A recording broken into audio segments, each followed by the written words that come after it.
insinuating comment, a touch of doubt, you gain the upper hand for the next round in a most subtle and insidious fashion.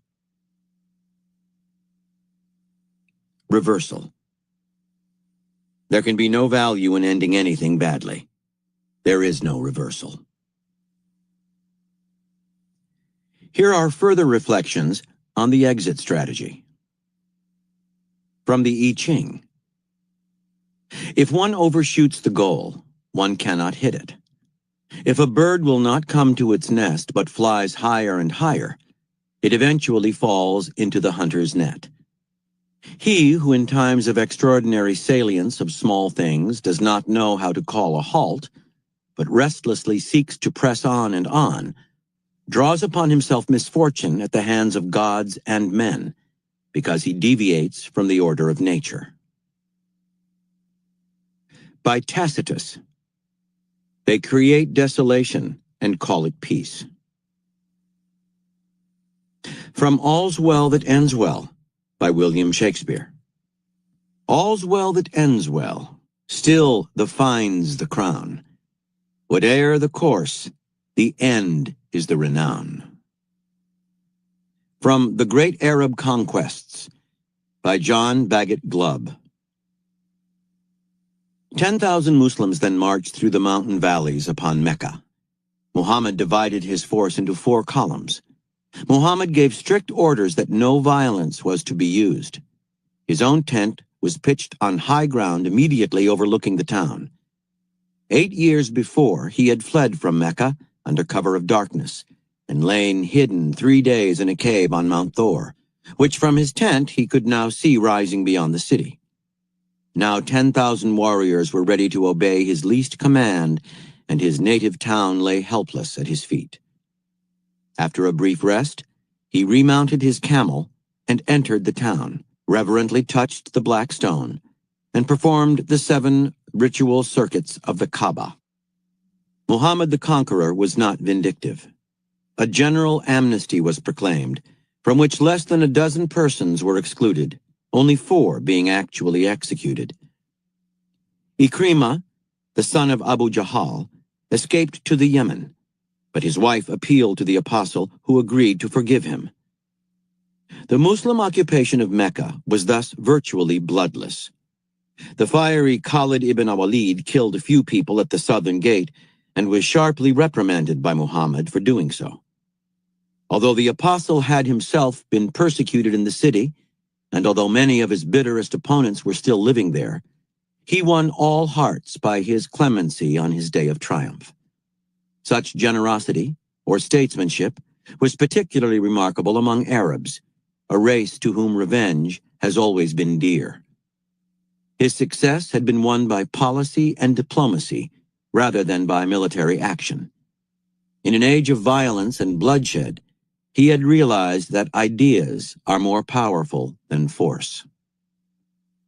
By Ovid. Either don't attempt it, or carry it through to the end. From Strategy, by B.H. Little Hart. Indeed, deepening study of past experience leads to the conclusion that nations might often have come nearer to their object by taking advantage of a lull in the struggle to discuss a settlement than by pursuing the war with the aim of victory. History reveals also that in many cases a beneficial peace could have been obtained if the statesmen of the warring nations had shown more understanding of the elements of psychology in their peace feelers. Their attitude has commonly been too akin to that seen in the typical domestic quarrel. Each party is afraid to appear yielding, with the result that when one of them shows any inclination toward conciliation, this is usually expressed in language that is too stiff, while the other is apt to be slow to respond, partly from pride or obstinacy, and partly from a tendency to interpret such a gesture as a sign of weakening, when it may be a sign of returning common sense. Thus, the fateful moment passes, and conflict continues, to the common damage. Rarely does a continuation serve any good purpose where the 2 parties are bound to go on living under the same roof. This applies even more to modern war than to domestic conflict, since the industrialization of nations has made their fortunes inseparable. From Strategy by B.H. Littlehart. If you concentrate exclusively on victory, with no thought for the after effect, you may be too exhausted to profit by the peace, while it is almost certain that the peace will be a bad one, containing the germs of another war. This is a lesson supported by abundant experience. From On War by Karl von Clausewitz. It is even possible that the attacker, reinforced by the psychological forces peculiar to attack, will, in spite of his exhaustion, find it less difficult to go on than to stop, like a horse pulling a load uphill. We believe that this demonstrates without inconsistency how an attacker can overshoot the point at which, if he stopped and assumed the defensive, there would still be a chance of success, that is, of equilibrium. It is therefore important to calculate this point correctly when planning the campaign. An attacker may otherwise take on more than he can manage, and as it were get into debt. A defender must be able to recognize this error if the enemy commits it, and exploit it to the full. In reviewing the whole array of factors a general must weigh before making his decision, we must remember that he can gauge the direction and value of the most important ones only by considering numerous other possibilities, some immediate, some remote. He must guess, so to speak. Guess whether the first shock of battle will steel the enemy's resolve and stiffen his resistance, or whether, like a Bologna flask, it will shatter as soon as its surface is scratched. Guess the extent of debilitation and paralysis that the drying up of the particular sources of supply and the severing of certain lines of communication will cause in the enemy.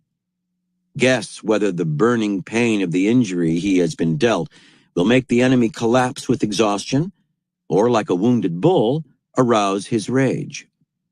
Guess whether the other powers will be frightened or indignant, and whether and which political alliances will be dissolved or formed.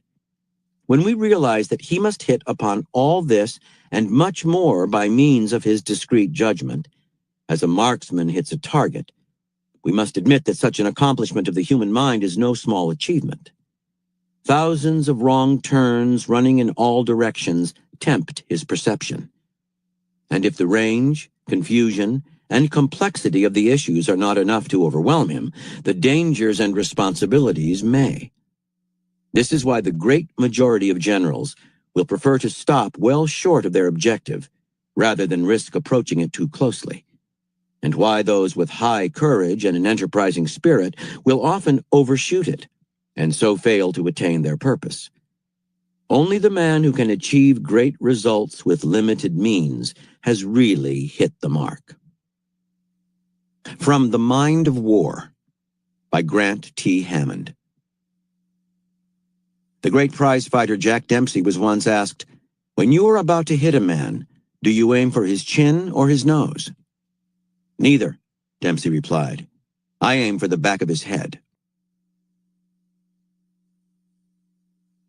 From the I Ching. Victory seems to have been achieved. There remains merely a remnant of the evil, resolutely to be eradicated as the time demands.